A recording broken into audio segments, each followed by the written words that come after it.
Okay, now that we are done messing up, or I'm done messing up, Sorry. that was my fault. What's up, guys? Goldenboy FTW here. You guys can finally hear me. Yay! And let's actually start that over, and let's actually get to the gist of things. So we introed and everything like that. We know who's here with us today. Cinergy from Quantic Gaming, the owner of Quantic Gaming, sitting there on his throne, looking all high and mighty. And of course we have Emily, who is, her camera got stuck in a freeze position, but it's the best Oh possible, my gosh. possible image ever. And just by the way, Red Bull, if you're out there, this is a plant actually, and we would like you to buy some ESFI advertising space. Red Bull, this is perfect. You can get in the bottom right there, right next to you. I'm obsessed with it. Oh no. Well, with that said, let's since we have Emily in the perfect possible angle, the camera. Get into some news here, Em. Pretty much, I was talking before, no one could hear me, but you had mentioned the CSN March Mayhem tournament. I'm talking about the conveniently named Game Battles March Madness tournament. So many March stuff. Yeah. And the March Madness tournament was one of Game Battle's biggest tournaments in the history of the site. It had 1,028 teams, $800 in prizing, or like $1,000 in prizing, something like that. And team, what was it, Conquer defeated Corrupt in the final. Pretty interesting too. I don't know the rosters of Conquer nor Corrupt, but I do know I'm not sure about those either. Yeah, but I do know some notable names did compete in that tournament. So that is something interesting to point out. So I do know, like, if I'm correct, I saw Fear. They were competing in it. We had some Weekly Warfare guys. I think it was like Suddenly Famous and KPV had competed in it. So pretty shocked to see. KPV came in like 4th, I think. Really? They did pretty good, yeah. They're a very good team, and they've been on Weekly Warfare when I was hosting that show like so many times now. So obviously they have the talent. But yeah, so no top teams in the or at least in the final. But moving on though, let's actually talk to our guest, Mark Cinergy Ferraz. So oh my goodness, I probably butchered your last name. I picked that handle when I was like, because I was like 15 and I didn't know how to actually spell Cinergy. Was so it I like 40 years ago? Actually, it was like the turn of the last ice age, I think. Oh my god, that's horrible. Oh, Emily, let's put it this way. I remember the internet when it was text only. Okay, now we're like streaming this show. That's pretty cool. Oh man, that worries me. So should we talk about canes or we should talk about gaming? I don't know which one you want to talk about, Mark. Let's talk about like rudimentary primeval tool sets. They make spears and arrows. Back then, the internet was connected with strings. Anyway. We went uphill both ways in the snow, and we liked it. Oh, man. You want to land 5 miles down the street. With that said, Mark, you have been on this show before. Actually, on episode 3. But, since you've been on here before, I'm pretty sure some people may not know who you are, since you're the man behind Quantic. So take it away, my friend. Well, I wish I could say I was just the only person behind Quantic, but there's actually a lot of folks that I would say have dedicated many tireless hours of work, and always taken a moment to thank them for all the hard work and dedication they put into what we've built in the last 2 years. But what do you want me to say, Alex? Where do I start? Because I don't want to bore everybody with a whole bunch of stuff. How about we start with the beginning, and the beginning briefly. In the beginning, there was Earth and light. Oh no, well, actually there wasn't light, right? All right, let's start with what you do. What's your role? There you go. So what I do is, well, I'm the founder and the CEO, and basically kind of like the custodian of the mission, if you will. And I come from the professional business landscape, and I'm not a pro gamer. I'm not a really great shot or a Masters League StarCraft or anything like that, but I got into this because I fell in love with Battlefield, and I used to play Counter-Strike back in the day when I was in college and stuff like that, and I really liked it. And the competitive scene was interesting back then, and of course it was just kind of getting started, and I really liked the way that the console scene in particular, when we started this, really kind of like provided something for the people participating in it, and the players themselves, and that really interested me, and being able to participate in that and the development of good things was interesting and fun. So we did it, and it was cool and everything, and then we won Dallas, and it was like, holy shit, we actually have to like do something if we want to keep doing this now and make a business out of it. And of course, making a business out of anything in esports is a challenge. So here we are, and it's kind of almost bizarre to think how much ground we've covered in such a short period of time. Our moniker is the people's team. Of course, we really like to be for the people, by the people kind of thing. We try to stay as authentic as possible, and we try to make sure that our fans can connect with our players in a very real way that is genuine and purposeful. And that's why we have people like Destiny and Naniwa and Aches, for example, from Leverage LPG, one of our top teams last year. And basically, we really appreciate the personalities that I think otherwise some folks may say, well, that's a controversial figure, but you don't have to like that person or that particular player to be a fan of ours. You can really focus on accepting them, basically. And I think that's key, because polarizing personalities are really central for the storyline in esports. But I think what's my daily like? Yeah, I think that's happening. That's definitely happened. I mean, what's my daily like? I mean, basically, I'm kind of everywhere, all over the place at the same time. Like I said, I have some really great people that help operate this organization, and we have so many different things going on at the same time. So I'm also a father of 3. I just recently, 4 weeks ago, had twins, a boy and a girl. Oh my! To add to my 2.5-year-old. Congratulations! Yeah. Thank you. And I have another business as well besides Quantic. And so I think I'm pretty busy. Pretty busy guy. But my main role is to keep the vision in alignment with what we're actually doing tactically, and make sure that everybody really understands like why we're doing this, our purpose, and to try to create a sustainable and a viable long-term operating model within esports that serves the fans and the players and the partners. And we really are player-centric, so we really try to keep things around the concept of what's good for the players is good for the fans, is good for the partners, and in that direction. If you want happy players, nothing else matters. And trying to get the players as much as we can. I think that's always been a very central aspect of what we do. When we entered Call of Duty last year, we basically, it's an ironic story. Next Threat, Next Threat and Vengeance of Next Threat actually was the first one to take a chance on us. And we were trying to do something big, and and they took a chance on us. And of course, at the end of the year, they ended up winning the nationals. But after Threat, we treated them so well that the word spread, and we ended up with Influence, and then with Leverage as well. And we did some things that I think, in retrospect, we really just, I guess, didn't know all that we needed to do or what we needed to do exactly. So we just did things that I think, from a business perspective, would be reasonable and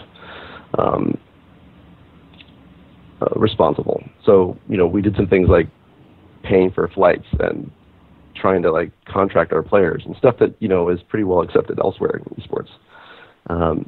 Well, it didn't go over so well in Call of Duty, because everybody was like, why are these guys doing this? They're trying to commercialize our game. They're trying to do this, that, and the other. And so initially, it's been a real interesting role that we've taken, from being the guy that was who the hell are these guys, and what are they doing in our little backyard here? Why are they working with these teams? To, I think, towards the end of the year, finally a unity between us and Eon, and around the mission of trying to bring Call of Duty to the mainstream from a competitive standpoint. Mm-hmm. And I feel like Call of Duty is really it's inevitable. I mean, I talked briefly with the owner and founder of Apex last night on Skype, and I told him, I said, Ron, I'm really glad that there's somebody putting a bunch of money in Call of Duty right now, because we couldn't keep going at the rate that we were in Call of Duty last year. We couldn't sustain that. But it's going to pop, and so I think it's just a matter of keeping that pressure up.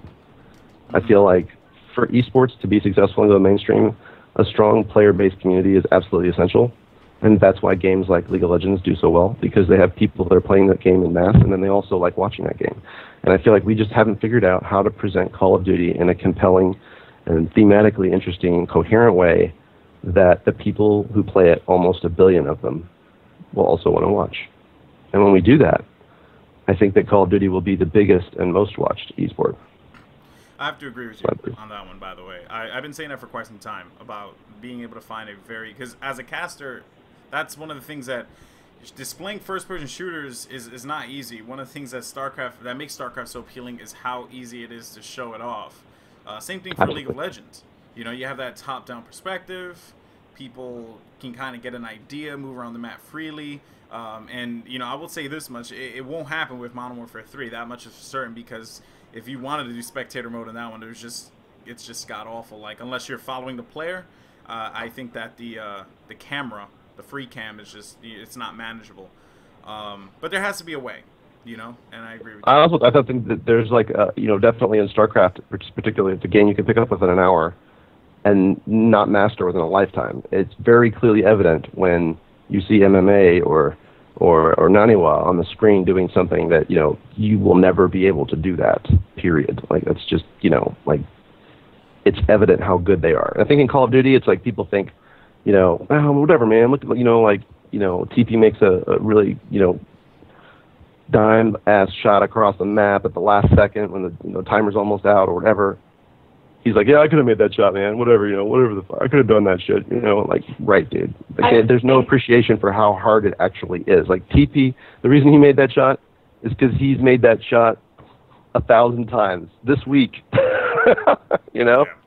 But I mean, I think with Call of Duty, though, I don't necessarily think that there's one way to measure how good, I guess, quote-unquote, a player is in the public's eyes. Whereas, you know, if I turn into a StarCraft stream, I'll know I'll never be able to do that, no matter how long I play the game.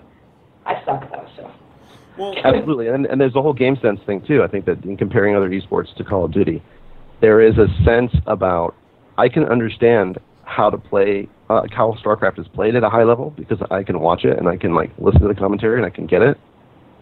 But, like, in other words, what I'm saying is, I know I can recognize good play, quality play in StarCraft, and I might even know how to play StarCraft in my mind better than I actually can with a keyboard and a mouse. But in Call of Duty, it's totally different. yeah, well, Even though Alex is like a brilliant caster, it's so hard for him to be able to convey that intimate game knowledge to people that don't know Call of Duty in a way that they'll understand. It's just hard. No, I mean, I agree with you. That's the thing, you know, like whenever I cast, I try and explain it as simple as possible to someone at home who may not know what they're watching, or, you know, why they're doing a certain move that they're doing, or where they're positioning themselves a certain way.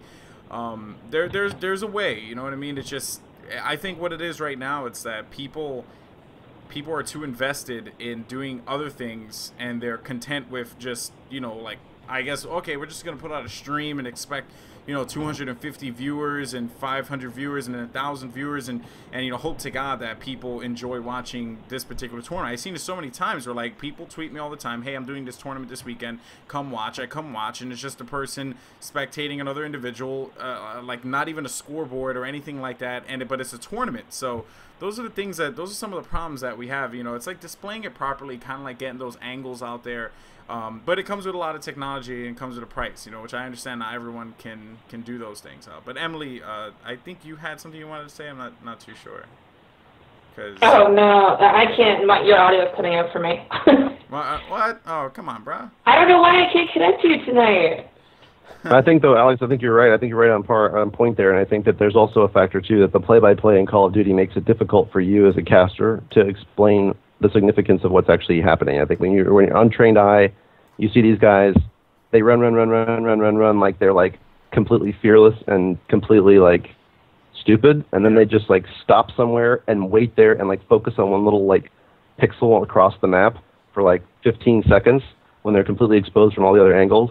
And it's like from an untrained eye, you look at that and you're like, that's just dumb looking. Like, why is he doing this? Why is he doing that? For example, I want to give you an example, by the way, was in Black Ops Nats when I was, that was my first time casting at this. I knew that I wanted to explain the game because I know there was always... You fucking killed it too, by the way, man. You killed it, just to let you know. Gracias. So one of the things was in firing range, right? Not a lot of people, or at least like people who may not know the game, don't understand. Because one of the things I did when I first popped in Call of Duty Black Ops was I went to every single map, flag and dom and S&D and all that stuff, and I just look for angles, and in the CTF I look for spawn points, and that's all I did. So like in the beginning of the game, I knew spawns off the top of my head, and people were like, oh my god, how do you know that? It was because I did my homework.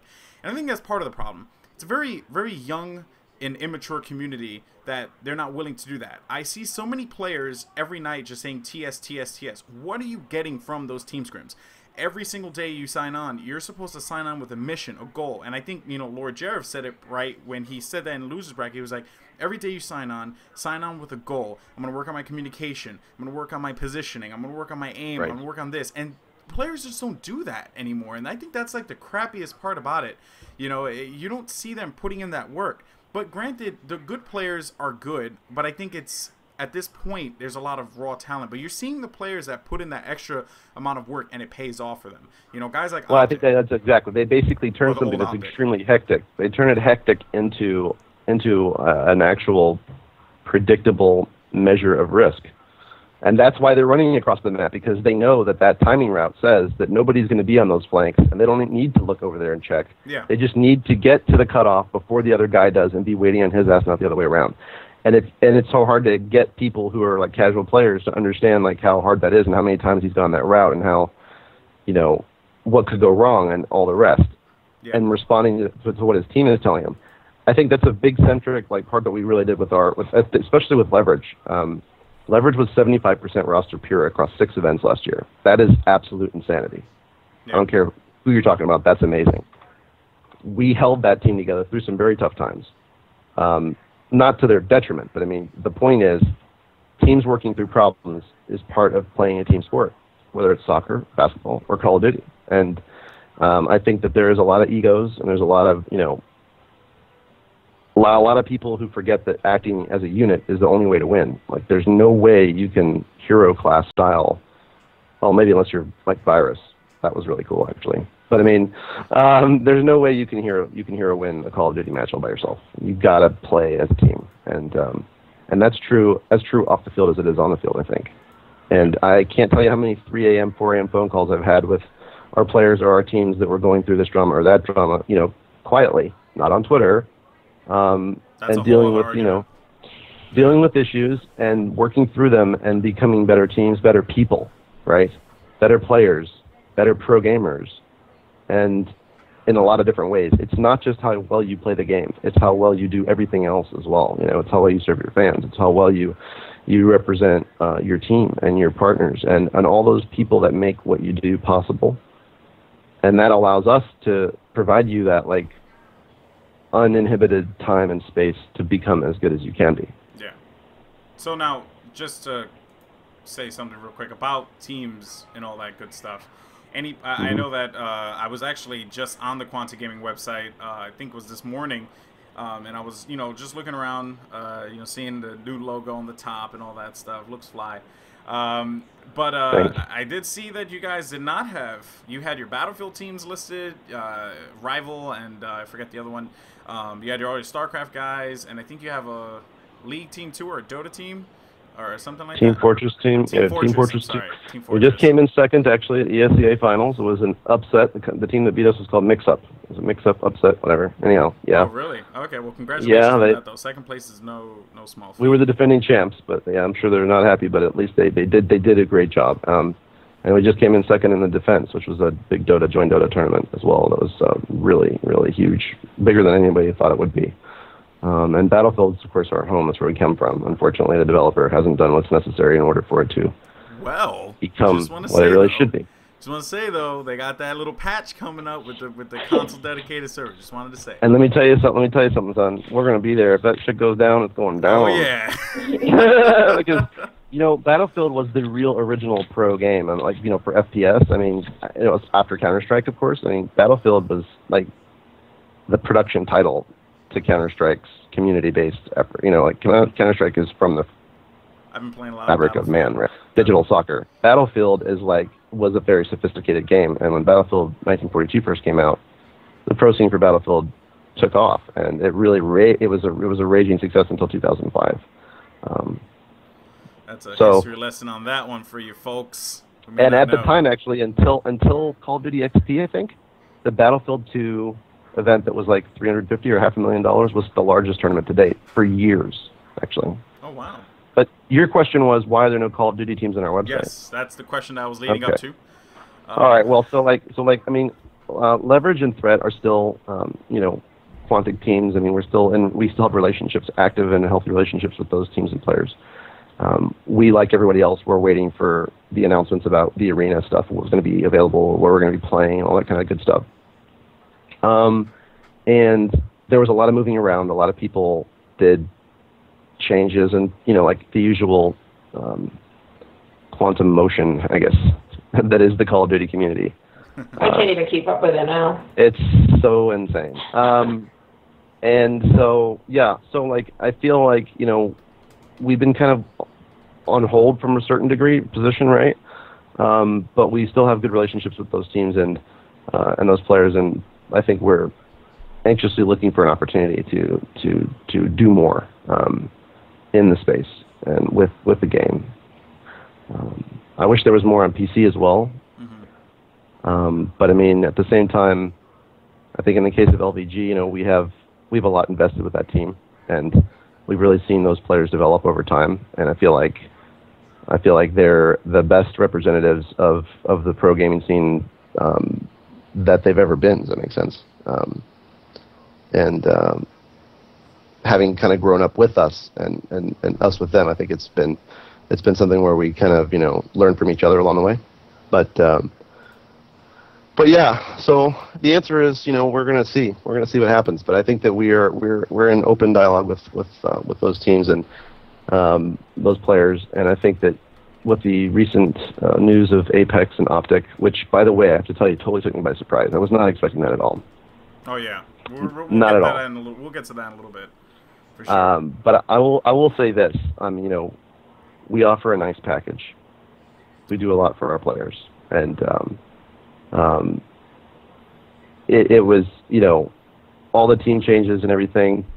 Scump going to Optic, I think, really in particular, was a down moment for me. I really liked him. I think he's a great kid and he's a good player. And then, of course, just to have, like, you know, all of a sudden changes over to Apex, and I was like, what? Really? You know, I was like, does that make any sense? Like, you know, and then Hex is like on, like, you know, YouTube going like, everything's fine, man. We're still, like, you know, hanging out like good old buddies, and, you know, yada yada yada, and the whole thing just reeks to me of like, why no contracts? Why no all this stuff? And of course, I know I'm gonna get hate for it. I'm gonna get everybody saying, oh man, why do you guys always talk about this business stuff? But I mean, that's kind of what this is, really, and it has to be. I'm pretty sure Emily wants to interject, because she's just sitting there so patiently. I just want to say one thing. I just want to say one thing real quick, though. It did not make any, and we're going to get into this in a little bit, but it did not make any sense to me that they released that Optic Squad to Apex and then picked up an Optic Squad after that. And I know Emily probably knows more about that than I do. But to be honest, I mean, I'm not going to speak for Hex. I'm not going to speak for Nate. I'm not going to speak for, you know, the Optic team. Obviously, do I know more than I probably should? Of course. I mean, that happens to me. Date somebody and I talk to you about their opinions and things like that. But I mean, all that to say is that nothing happened between the old Optic Gaming team and Hex, and just like you stated, everything was fine. Does it make sense to people? No, but I mean, well, hold on. Nothing happened bad. Right, of course. The issue is everything was fine. Like, if their definition of fine is having a team like that with that kind of promotional value attached to their brand that is unsecured and able to go join another organization anytime, I would say that that's not fine. Well, I mean, no, it's hard to explain. Like, they got approached for an opportunity because there isn't anything here. I mean, the best way that he did describe it was compared to the NBA. They got a chance to go and compete somewhere else for money. And I think that that's great for the players. Right, me too. Yeah. And, I mean, whether or not they place well or they do it, that's still an experience no one will be able to compete with.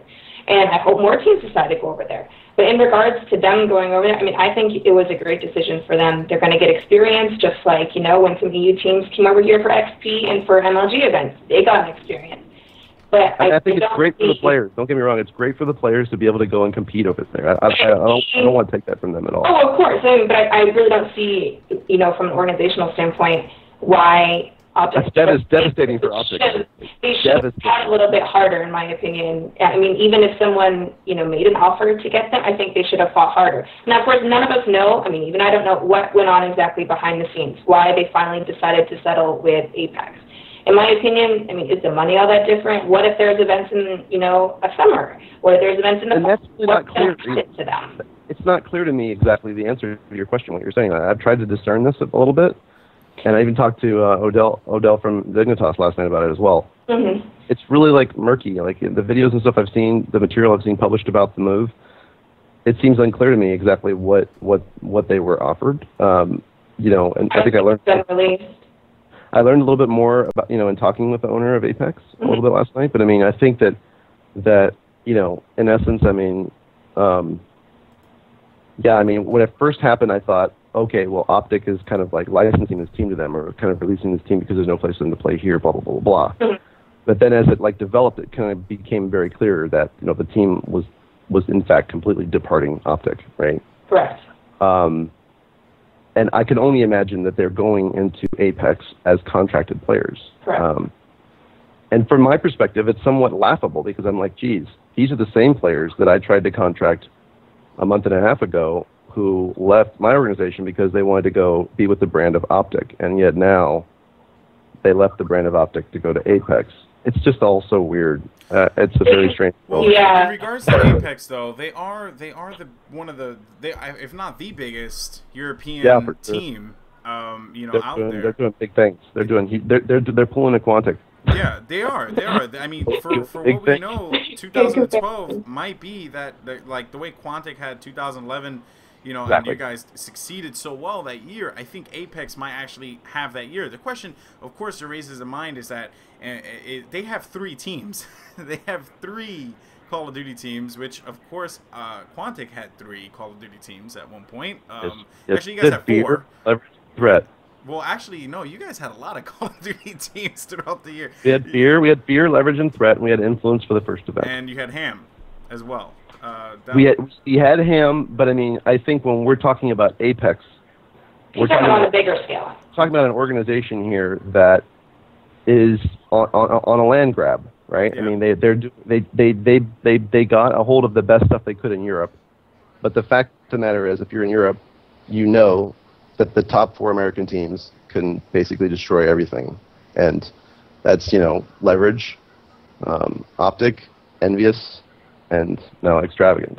And before that whole breakup and everything got reevaluated again, I think that this is the core issue that we have. Who is those teams? What about the brand? What about the story? What about all that stuff that the fans followed? The one brand in Call of Duty that was actually sacred. This may sound bad because some people are going to hate me for this. The one brand that was sacred was Optic.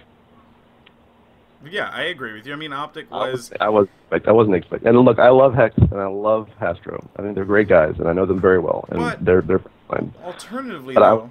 I'm sorry to cut you off, Mark, but alternatively, they do have a very good... The new Optic team is, in fact, very good, in my personal opinion, because I believe Apathy to be one of the best players to be playing Call of Duty right now. Him and Too Quick, but Too Quick, I believe, stood on LVG. Or he stayed, whatever. He stayed on LVG, right, Emily? Something? No, Apathy's not on Optic. Who is it? Oh, is it Too Quick? Nade, Too Quick, yeah. Never mind. Karma and Big Assassin. Either way, you take Too Quick and Apathy, they're both freaking good. So Too Quick is amazing, and it doesn't matter who it is. But all I know is that they have a very good team. So, I don't know. Oh, don't let me subtract it all from I may sound like I'm kind of down on Optic. I'm not. I was just surprised. That's all it was. I was literally shocked. I was shocked because it was just literally weeks prior that Hastro was like, "Hey man, can we engage your players on this team or on that team or whatever?" We had Proofy back, then he was gone. Scump back, then he's gone. I was like, "You guys are killing me." And then they came well, we want to take TP. I'm like, "Okay, dude." Are you going to leave anybody here for me? Are we going to have a Call of Duty team? I know. And it's just so hard to tell the story with the brands. The fans don't keep up with this is just all white noise to them. They just unfollow. That's it. That's all. Forget this. Seriously? And And besides the fans, it's even more or less just sponsors that are sponsors in tournament organized. Why am I messing up that word? Emily, finish it for me. Organizers. Tournament organizers. Look at the amount of energy and money that MLG put into keeping their Halo teams together early on. Like, that was central to keeping that story alive, right? I mean, the StarCraft teams, you know, are relatively stable and professional contracts and everything. That's absolutely necessary because of the amount of money that we have to spend to field those players.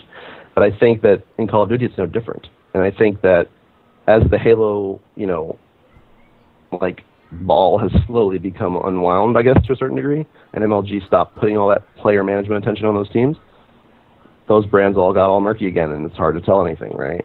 So, I mean, unfortunately, in Call of Duty and in team-based FPS, the team is the competitive brand. And that means that that is the brand that the people who are watching are following. Mm-hmm.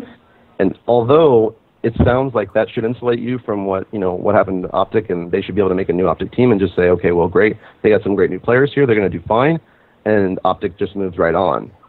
But the fact is that the player brand is still important in the game, and every single time you take one player off of a team that's built around a storyline that the fans have attached themselves to, you dilute the value of the brand value of that team. Well, they changed their opinions, too, not only as a team, but for the players. I mean, when Skunk left, yeah, he gained a lot of new people, you know, everyone knows Skunk's a beast at this game. Everyone knows that. But when he left, people were like, well, screw him, you know, he's not on leverage anymore, where other people were like, yeah, finally, him to Optic. But, I mean, I think people But seriously, though, like, Skunk, the redhead on the red team. That was great marketing. I mean, look, it was. Skunk tried to leave, and I said, dude, please, don't leave. You know, like, we worked it out. We figured it out, right? I mean, you know, like, that was, you know, he was very, very close to the brand, right? And yeah, I mean, you know, but he wanted to be with the Optic brand. And so, like, I think to a certain degree, it's about the players playing the game, but that's not what funds it. Does that make sense? That's not what allows us to send these players to these events and provide them all the gear and the support and the engagement that they need with their fans. Yeah. Now, let me kind of switch it up here while we're still on the topic of teams and things like that. Now, of course, with the announcement that the Quantic Gaming, now known as Apex, would be traveling over to participate in AGL, what does that mean for you? Are you planning on sending a team over there for an event if you do decide to sponsor a team, or where do you stand with that?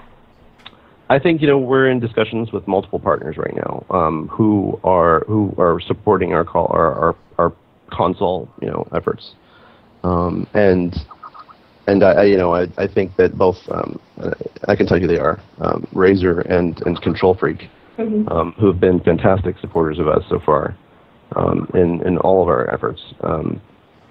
They're interested in what this means for Call of Duty going forward. I think that the issue is I think, is my Skype like making a bunch of noise? It's Alex's. It can't possibly be mine.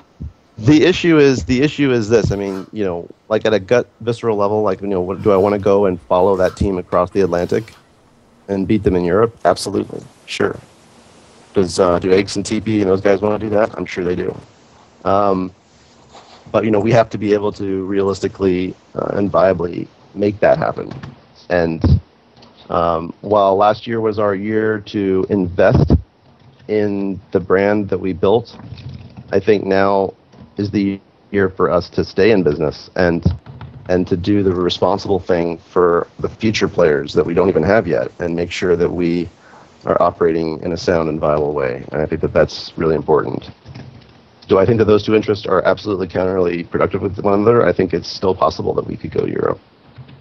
In fact, oddly enough, you might be interested in knowing, when we had the leverage team, the original leverage team that I thought was the, you know, a really like strong team with Scump and Proof and Eggs and TP, I was really, really excited about that team, and I told that team that we were going to send them to Europe. But that team lasted about 2 weeks, so yeah. Such is the world of Call of Duty. But I think the European, look, Sectic Call of Duty and the competitive nature of it, that's like so more at home in Europe, and I feel like I'm surprised that like the PC Call of Duty scene in Europe has like deep roots, heritage that goes back, and it's like legit. And I think that, I mean, it's surprising to me that the console side of Call of Duty isn't more prevalent in Europe. I think if we can bring them the next level of competition, then I think that might, you know, help accelerate that a little bit. Yeah. But at the same time, you have to realize that MLG, which is powering the expansion of Call of Duty here in the United States, is also funded through seed capital on behalf of investors who are taking a risk, right? And I can imagine that the owners of Apex are taking a risk as well with this move. It's a big move. They also picked up Straight Rippin' along the way. That was a lot of money to drop in such a short period of time, though. Like, I don't think people realize how much money it takes to take 4 players, bring them over to an entirely different country, and keep them there. And let them. Well, how many EGL events are there every year? There's going to be, well, that's the thing about EGL. See, EGL, okay. So and this is going to lead into something else too. But EGL, well, before we get into, like I said, I don't want to like dovetail. I had a point I wanted to make. I mean, just really quickly. Like, how many European Call of Duty? I'm pretty sure there's 3 this year, is there not? I think. EGL? You know what? I can't really give an exact number because I don't know. But I know that like their LAN see somewhere around 60 teams, 60 to 80 teams. Reflex GT, I believe, sees like 60 teams or something like that, and that's a small one. I don't know how much EGL sees, to be honest with you. It's not at the top of my head, and I don't know how frequent they do it. They kind of just announce it and then it happens. They have on their site. They have 3 spots for EGLs this year. Oh, they but do. Of course, yeah, but I mean, if you think like when they have them listed, they have like last year's one listed in this year. So I don't really know like how their years are formatted. So you're looking at like 2 to 3 at least. Okay. I mean, just to put the scope, just to put the investment scale. I mean, just to get that out there. I mean, if you look at Leverage in 2011, just one team, 6 events, continental coast to coast U.S. travel. That's like 30 to 50K easy. Yeah. I mean, sending a team to Europe doesn't scare me. But you know, it's got to be something that's actually worthwhile. And well, of course. The question is, does the EGL and all that stuff, like what, I don't understand, like I don't know enough about that tournament structure. Like if it was like the ESL, or if it was like, you know, something that we knew what their formats were, we knew what their production quality is, we knew all that stuff, then it's a little bit more predictable. Is it worth taking a chance and seeing what happens one time? Sure, it's worth it. I think it's worth it, you know, if the players are down for it. And if we can get some partner support, you know, if they're interested in that, I think it could be worth it. I think it's going to be anticlimactic to have Optic go to Europe and just, I mean, what are they? It's like a known factor. They're going to go to Europe, they're going to win, and that's it, right? I mean, unless like some flakiness happens. I mean, literally, they're that good in comparison to everything else. To be honest with you, they're trying to do extremely well. I actually think that, and I know that some people in the chat may or may not disagree, but based off of what I've seen already, we've had American teams scrim against European teams multiple times. Now we actually had Leverage scrim against, forget the name of the team. I think it may have been Old Apex. I'm not too sure, but Leverage beat the crap out of them. Yeah, that's what I'm saying. Like the level of aggression, and like our players are tournament tested, tried and true. Like they have been to 6 events a year. They've done the grind. They've sat on the floor of the buses and the hotels and listened to us talk to them over and over and over again about what's important, about maintaining composure, about communication, about all this. Literally, the level of competition here has been really high. And the raging rivalry between Quantic and Eon towards the end of last year was extremely healthy. Very, very healthy. Yeah. Everybody wanted to see Optic versus Leverage. So for Optic to go to Europe, not Optic, whatever it's called, Apex now instead, I'm sorry, there's a storyline to be told if Leverage follows their ass over there to try to beat them. I think that that's valuable. Yeah. I don't know how far it travels, no pun intended, but I mean, you know, it's like I agree with you. I agree with you 100% about that. But one thing about the European Call of Duty scene, and this is the thing that they get right, even the console portion of it, they're very organized. I mean, and they do Yeah. have a lot of team situations, but I mean, like, most of the top teams, like, they're organizations. Farico, Western Wolves, Apex, there's a few others, you know, off the top of my head I don't remember. But they're very organized over there, as opposed to the United States, and this is where I feel they're getting it right and we're getting it wrong, but yet we have, each community has something that the other one needs. You know, the American community needs organization, while the, I would say the European community needs money, which is something that the American I would say community I'd say See, I disagree with that. if you're looking at purely from a Call of Duty standpoint, maybe there's some credence to that. But a team like talking about Quantic, purely Call of Duty, by the way. it totally like blows the model. Like, we're a global tier 1 multi-gaming, multi-platform team. We're operating on multiple continents at the same time. We're doing 40 events a year. It's, you know, it's a totally different game altogether. But we're the only one of those major tier 1 teams that's basically participating in Call of Duty right now. Yeah, I agree. So, I mean, the issue is, from our perspective, is, okay, why are we alone? Why isn't there Dignitas? Why isn't there, you know, Fnatic is here, but are they really here? I mean, what's their level of presence? They're doing well in some of these smaller events in Europe. I mean, but the European audience, I think, is going to eat this up, like, all for days. Does that make sense? The European audience, I think, is much more warmer to the concept of competitive Call of Duty being played out in that fashion than I think the American audience is. The American audience would prefer to play it. Emily? But yeah. You have, No, I mean, I don't know. I mean, I guess, like, my point is that, I mean, and people view it this way. If it's easy for land to be played there, why isn't it being held here? Why are we being forced to send a team overseas? And this is not coming from me. I'm just saying, I mean, you see people talking about it on Twitter all day. Why is it not being done here? What is stopping us? What is the holdup? Why is this not possible? Like, what are they doing that we are not doing? Well, I think there's a couple factors, and I, you know, I'm sure that Scoots or Key Hunt or Jareth or a bunch of folks that I know and hold dear would be more than happy to explain this in more detail and probably call me out as a noob. But I mean, I'll say this: I think, you know, StarCraft has taken over MLG, right? And it's pretty clearly evident.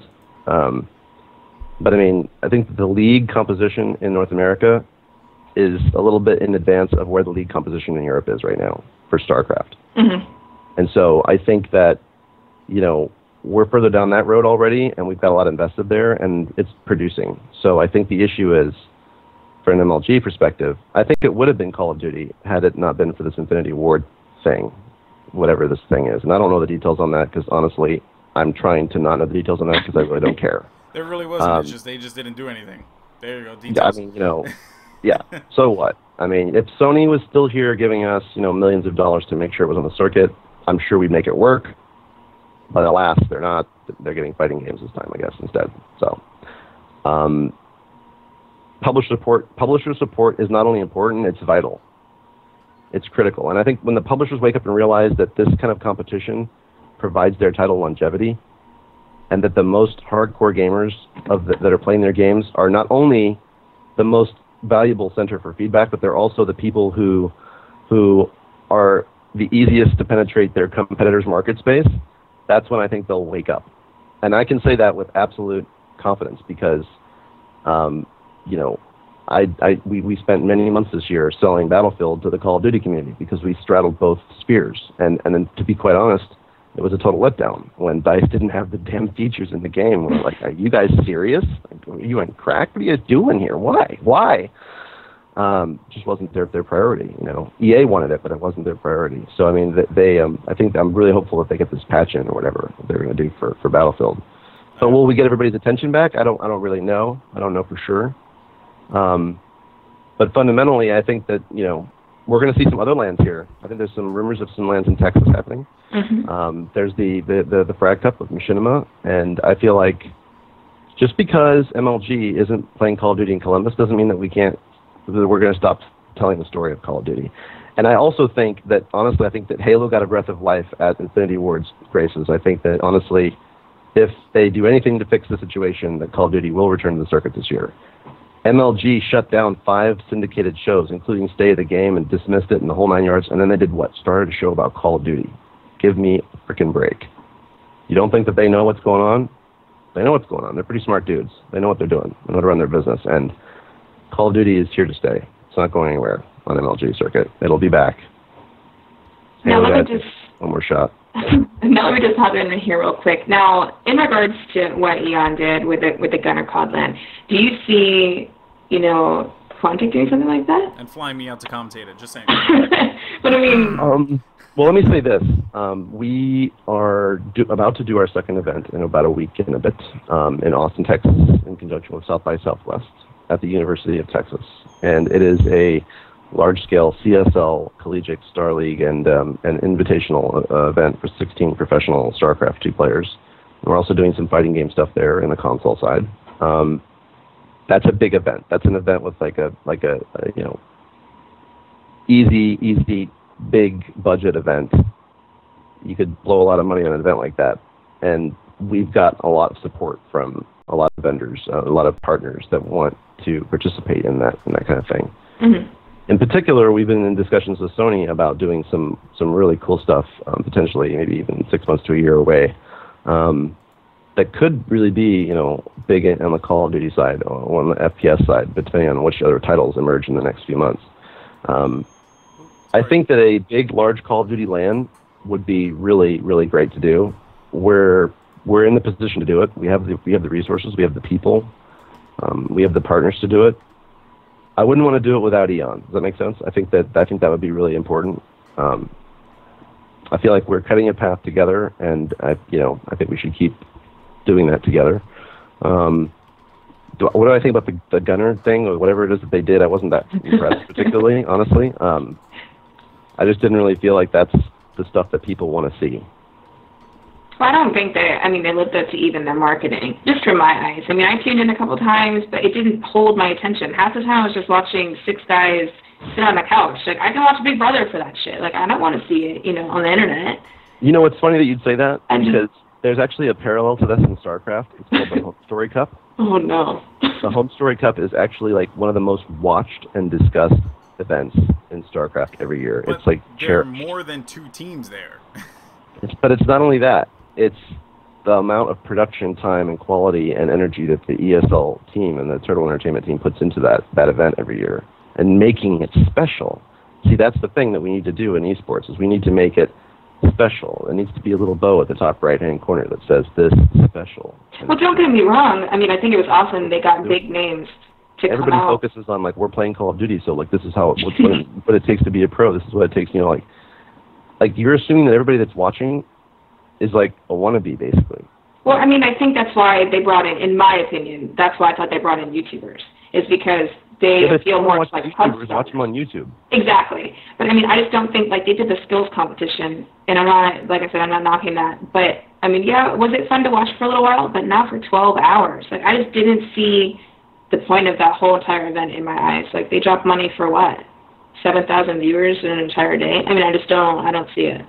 I mean, look, Scump can go get on stream right now and, like, you know, basically deliver a poor rap performance and whatever else he comes up with in the moment and get, like, over 1,000 viewers.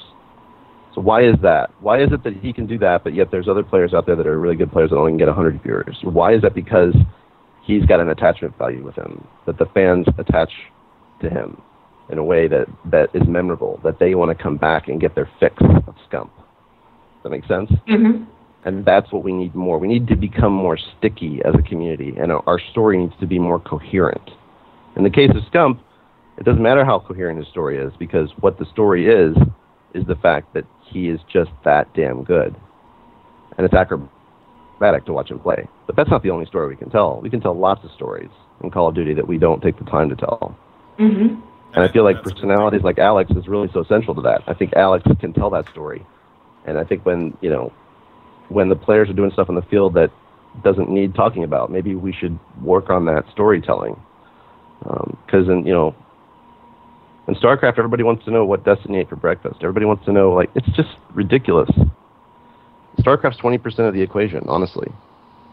Like, being next to the most, like, famed Call of Duty player on the planet is like being next to somebody who's really popular in their high school. Being next to the most, like, famed StarCraft player on the planet, like, they have a bodyguard detail, they're flying business class, and they're making out with Paris Hilton. It's ridiculous. I mean, it's a totally different level of what's going on.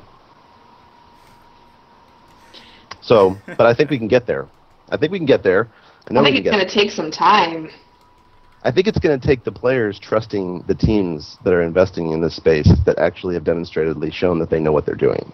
I mean, am I the only one there that sees maybe I'm just not thinking of it the right way. But when I see team changes, it just seems to me they happen so fast, they're unorganized, it just seems like nobody's patient. Chemistry does not happen overnight. Every person you team with is not going to be perfect for you. Just like you said, you're going to have fights. You know, how many fights did the players of Leverage have? I'm sure everything wasn't all, sugar and spice the entire time they were together. I used to tell Eggs all the time, I'm like, dude, look, Scump needs one thing, and that's not what you think it should be, but it doesn't matter what you think because you're the leader. Right. And your job is to meet those needs, and then in return, he will perform for you and do what you ask of him on the field. That's how it works. But, I mean, that's coaching. Does that make sense? Yeah. Like, that's having a mature voice in the background who's saying, hey, guys, maybe, all that smack doesn't really matter. You should think about this. That's the kind of coaching that we need, I think, in Call of Duty, and I think that's to a certain degree, you're right. The team changes, and they do it like winning is everything, and like the most important thing to them is making money, right? Like that's why I play Call of Duty, man. I want to go make the big prize. I'm going to leave, this organization and go to that organization for $150 a month in salary or $200 a month in salary, whatever. I'm going to get my YouTube big. I'm going to make my YouTube money and my stream money and blah, blah, blah, blah. But the fact of the matter is that the quickest way for them to make money as a pro gamer is in building and delivering their brand to their fans. And in order to do that, you need to be able to tell a coherent story that makes sense. And you need to have an actual brand management folks that are working with you to actually deliver that. Does that make sense? And that's the problem. These guys change teams like it's water. The fans don't even know what the hell's going on. They're just lost. Yeah. Mm-hmm. Like right now, right? So I'm actually good friends with Assassin, not the other Assassin, the I would say the real Assassin. And I don't even know what team he's on. I have no idea. I have no idea what's going on with him. Apparently, he's on Fear or something like that, I guess. But when did that happen? And same thing with Moho, who is the captain of Fear. Good friends with him. Don't know what the hell's going on. What was it? Recently, I was actually funny thing, mind blown. By That's because you should know, Alex, that Fear is Moho. Well, see, here's the thing, though. So, when I competed, Mark, that was what I preached, right? So. I had two teammates for 2 years, and in the time that I was competing from NW2 all the way to my ending with Black Ops. I had two teammates for 2 years, and we struggled, and Force were always dropping in and out. But I kept on preaching the same thing. It was you work together, we win together, we lose together, we go through things together. That's how it works. That's how teams operate. And it really boils down to is younger players just do not understand the concept. And this is that I don't. And you and I had this conversation about this a long time ago. As a matter of fact, I remember when you and I had the conversation about Next Threat and Leverage, and I do remember telling you that Leverage was a gamble because of how volatile Aches was. And I love Aches. I love Patrick. He's a great guy. You know what I mean? I love that entire team when they were together. I thought it were a great squad. It's just they were volatile. That fourth was rotating in and out constantly. It was a real big situation. And you assume that they're together, like Aches and TP are together. Yeah. Because it makes business sense. Well, maybe it does to a certain degree, but mostly it's because of the personal relationship that they have. Like their call to action is dollar bills. But the funny thing is that the most valuable thing that they actually have is the fact that they've been together so long. I take that for granted just to a degree. I mean, you're right. It's all about. We had a Call of Duty competitive director named Slevin who was really epic about describing this, and he would always say don't waste your time calling out somebody else's, failure to deliver on the field when you should be looking at yourself. You should be looking at what's going on right here with you in the mirror. But I think that how do we get these players and teams to realize that the money flows from being a professional gamer isn't about winning the prize. The prize is what makes amateur players come out and try to get recognized. And once they get recognized, then they get picked up by teams like us that pay them. And we don't pay them to play, we pay them for everything else. The tournament pays them to play. Yeah. Does that make sense? That's a good point. And I don't think, I think people are just going to hear that and it's going to go in one ear and out the other unless they understand it. And I don't pay them to manage the brand, to deliver for their fans. We pay them to be available and respectable and admirable, and we pay them to be a personality that is memorable and sticky, that their fans like and want to follow. And that's basically how the entire business model works. It's all built around this concept of making the fans' routine part of your routine. Like, the fans make you part of their routine. Like, everybody talks about streaming all the time, like streaming. Like, the absolute worst way to stream is to go randomly just decide to get online and stream whenever you feel like it. Like, streaming is not about what you're doing. Streaming is about what your viewers are doing. Day 9 does not get 13,000 people every single time he gets on his stream. He has a date with 13,000 people every Monday night, and they show up, and so does he. Yeah. You have to do it on a schedule. It has to be routine. They have to know that at 5 p.m. on Thursday night, they're going to come home from work or whatever, and that your stream's going to be on, and they're looking forward to that. And if it doesn't happen a few times, and they can't count on you, then they'll find somebody else to watch. It's more concerned about what they need. And you don't have to overexpose. You just need to be frequent and regular. Does that make sense? No, I mean, it does. It's just the same thing with YouTube. Upload your YouTube videos 3 times a week to the minute. You know, tweet at the right times every day. That's a good point.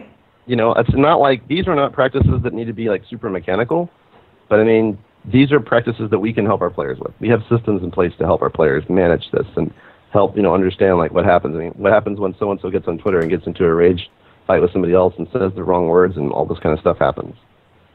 You know, and then like 3 months later, they're teaming together. These are young people, and they don't really realize the fact that everything that they tweet on Twitter is going to be there forever. Yep.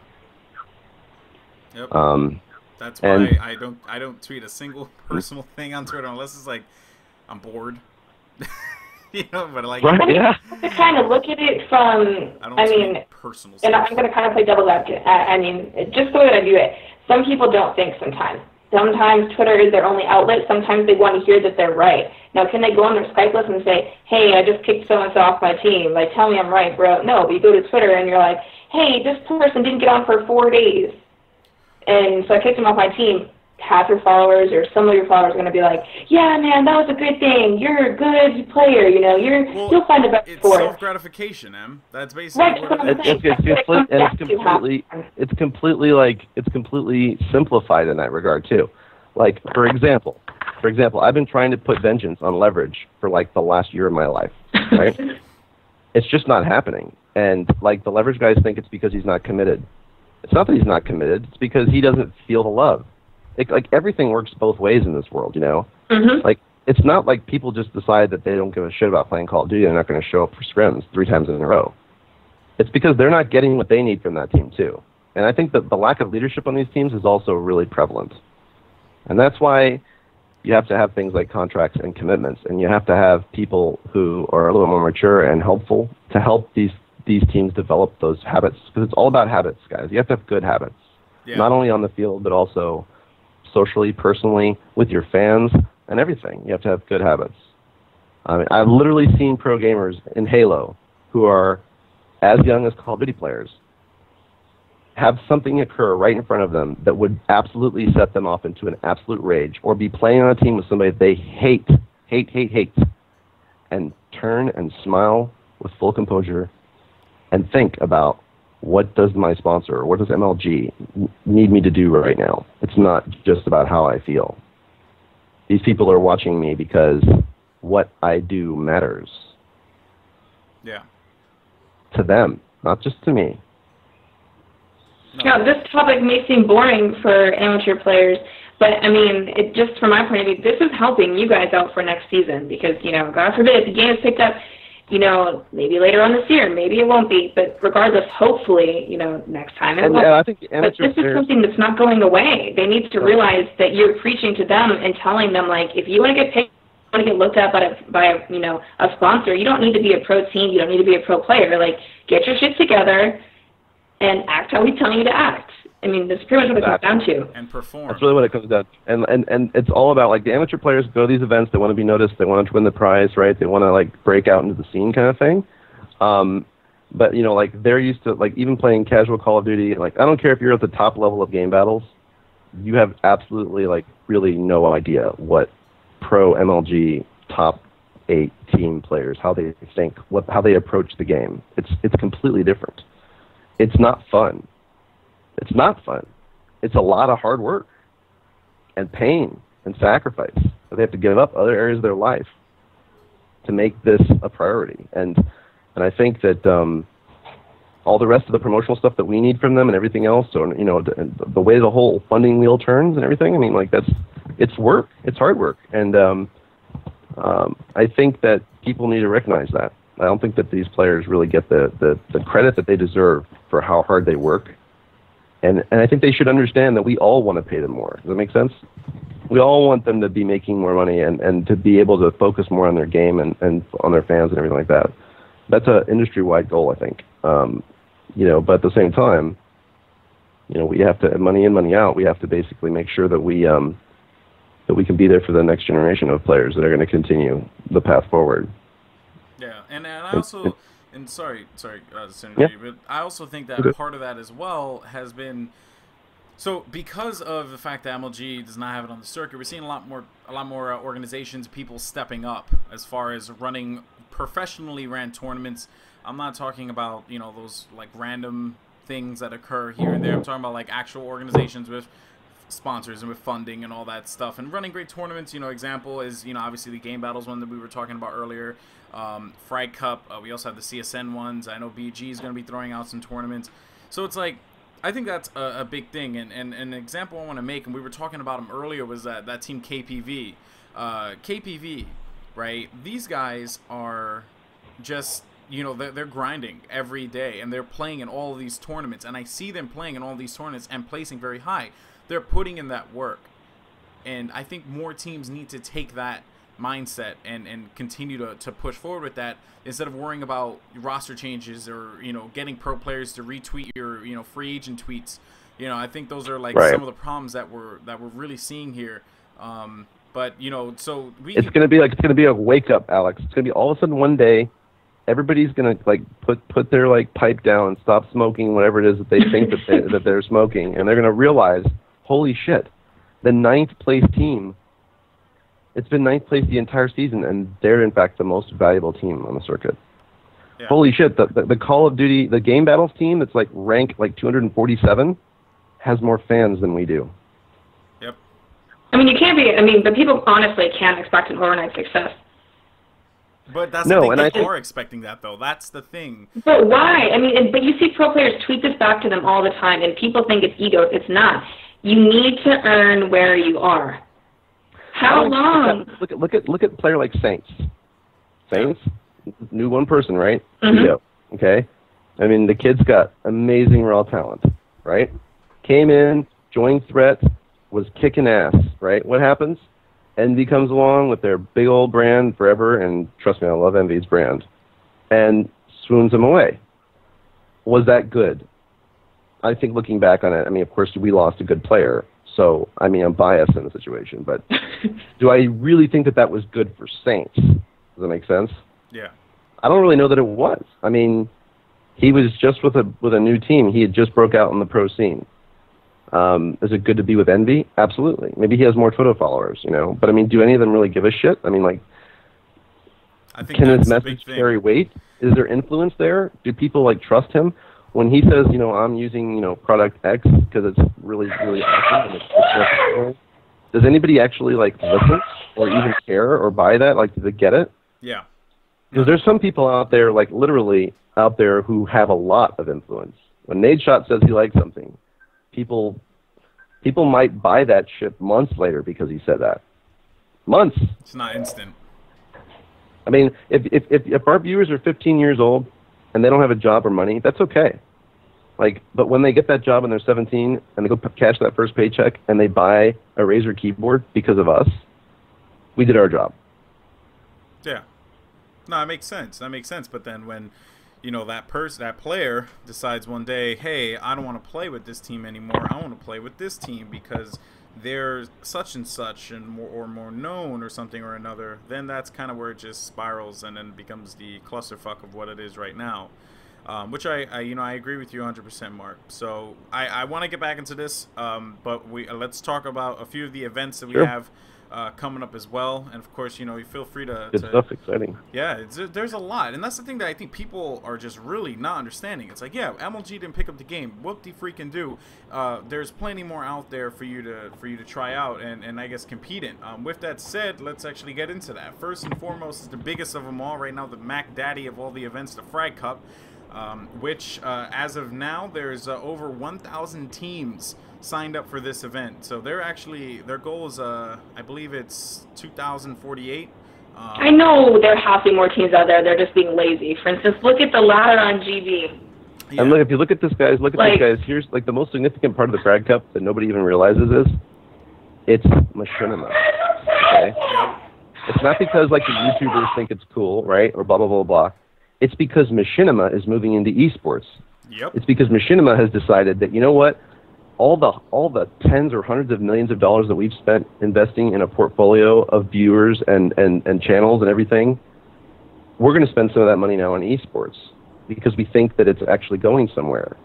And when machinima does it, they bring with them an inordinate amount of exposure and viewers with them. So I would watch those streams to be outrageous numbers. Yes. Way bigger than anything MLG's ever done for Call of Duty. Call of the Community, that one that was ran by Aviator, great event actually. I think they hit they hit like some really high numbers, right? And that was and once again, they're like, well, see what happens when the YouTubers get involved and they understand why it's important.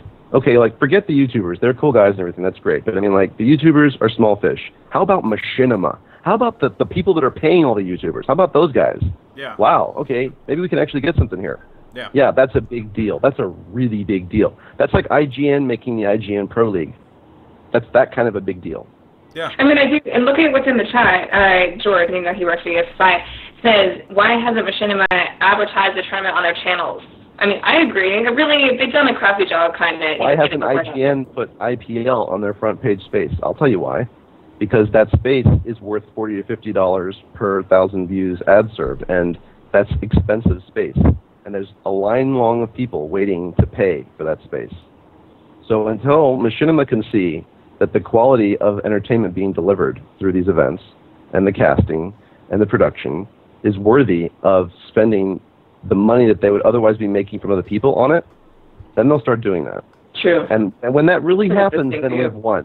Then we're there already. Does that make sense? The moment IGN puts this stuff on the front page and tells a story about more than just one team winning and one team losing, a story about like, an actual player, a personality that that people can connect to. Because remember, there's one thing that people are more interested than any other single thing on the planet, and guess what that is? Other people. Yep. So yeah, if we can connect the people factor, I think Machinima, they're a value partner of ours as well, and those guys, they turn 100 million views a month. Yep, bringing a lot of viewers. That much is for sure. And we get those emails that say this title's coming out, and you're going to run this pre-roll for 3 weeks, and you're going to promote this video on your channel, blah blah blah. Like somebody's paying a lot of money for that. But just imagine if it was worth it for them to do that kind of network-wide for esports. And look, Machinima believes in esports. They've run videos for us for charity events without running ads on top of them. They get that the community is worth investing in. They're just waiting for it to be mature enough to actually be justifiably worthy of that investment. I think if we can show them that we are mature and we can have our shit together and we can actually perform and deliver entertainment value to the fans and the partners, and we can cast it properly, and we can actually make it fun to watch. Like, we don't have any of the issues that MLG, would otherwise be introducing as far as, like, the gameplay stuff and everything else. Like, it doesn't have to be so purist, Maybe there should be shotguns. Maybe there should be grenade launchers. Maybe it should be more like the Call of Duty everybody else is playing. It doesn't even really matter if there's dynasties. All that matters is that there's a followable story that people can engage with, and that they'll keep coming back to find out what happens next. Yeah, I mean, I agree with you in there. But then when you bring in the competitiveness into the factor, because when we were doing Weekly Warfare and all this stuff, I was working, I was kind of working with KC on it. He was doing his own thing, and I was giving him suggestions. KC's a bum. What happened? He's a bum. He's a baller, dude. He's done a lot of amazing work that probably he'll never get thanked for. Yeah, no, you're right. You're right about that. He's a hustler. But basically, like, the whole thing is that we were trying all these different things. So we actually did try Kill Streaks tournament. And, it's funny because I want to say that it wasn't awful, because it wasn't. But I think that, like, I get the frustration. I mean, obviously we want people to all play the same game. Case in point, Gears of War, right? Gears of War, that community, the game that they play is, in fact, the game that you play in the rank, kind of, sort of, minus the sawed-off shotgun, right? Which is the only thing StarCraft 2 as well. StarCraft 2, League of Legends, Dota, very Han, similar. Yep. all those games are the same. Even Counter-Strike. Yep. All those games are the same. It's relatable. It's relatable, exactly. Halo. And Halo is, and that's the thing, and I'm going to make a funny quote. I was talking with KC about it, and he said, one of the things that I regret was taking out kill streaks in COD 4. And I was like, really, why? He was like, because that kind of just set the tone for everything moving forward.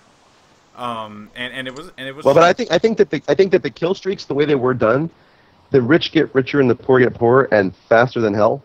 I don't necessarily know that that's really good or fun to watch, because it always turns into a one-sided war where they're just slaughtering the other side. That's kind of what happened at Call of Duty XP as well. Mm-hmm. And it's kind of like, it's dumb because you can tell that the people who have more skill may or may not be winning, and it's irrelevant. Yeah. I think that the way kill streaks are being done in Modern Warfare 3 is an improvement, right? And I understand, like, the players don't want cheap stuff in there, right? They want to be able to play pure and stuff, but I mean, it's got to be fun to watch. I've never had a problem with eliminating kill streaks. I think, it is, some of these things that are there are, in fact, not, detrimental to the game. There is a bare bones playlist that people can play. It's just people prefer to play domination or, whatever, because they want to rack up as many Moabs as they possibly can. If it's not Moab, it's a nuke or whatever the case maybe, or high kill streaks, chopper gunner, all that crap. So I think the format's important, but what's equally important is the way it's delivered, though. See, like, you casting Providence effectively changed modern Call of Duty again. For the first time, people felt don't make me blush what they now. felt. That's not what they felt with Wiz back in the day, right? I mean, like, if Hastro really wants Call of Duty to succeed, maybe he should come cast a little bit. Maybe he should be a Day 9. Maybe he should, do some of that too. Because I mean, the guys in StarCraft literally knock it so far out of the park. It is outrageous. I mean, people watch StarCraft and they go, "I have no idea what just happened, but damn, it was exciting." Yeah. No, like, we need more of that. We need more of that shit in a big way. But yes, we probably can't deliver that with Alpha Moss play. I get it. I mean, but we could mix it up a little bit. We could do some things that I'm not a Call of Duty expert, so I don't even get into the discussion about, like, Hex. I'll leave that for Hex and Key Hunt and all these guys who are like, no, it should be this, it should be that, it should be the timers and da da da da da. You guys can talk about that stuff all day long. My point is, it needs to be exciting, it needs to be engaging, and it needs to be different. It needs to be like that's the brilliancy of StarCraft 2 compared to the original Brood War. Is it's any move could be your last. I mean, there's very little, and as the metagame evolves, the dynasties erode. MVP and ST aren't winning as more. I mean, there's new folks like Lenok and Jokchi that come out of nowhere and just bam, win stuff big time, like Providence, right? Yeah. I think in Call of Duty, do we have that? I think the Alpha Moss play and all the Purist play really limits that. I think that what was that team that you mentioned? KPV. KPV. Yeah, could KPV come to an MLG event and just totally win? I mean, it's less likely now than it would be if the game was being played in its more native state. But I will say this, that I always told Leverage, it's going to be that one team that you guys didn't expect to come out of nowhere. Well, look at, you had Vendetta. I mean, Collapse. I mean, just the switch up of players makes a big deal. I mean, there's so many players out there that are talented that just can't get to the events.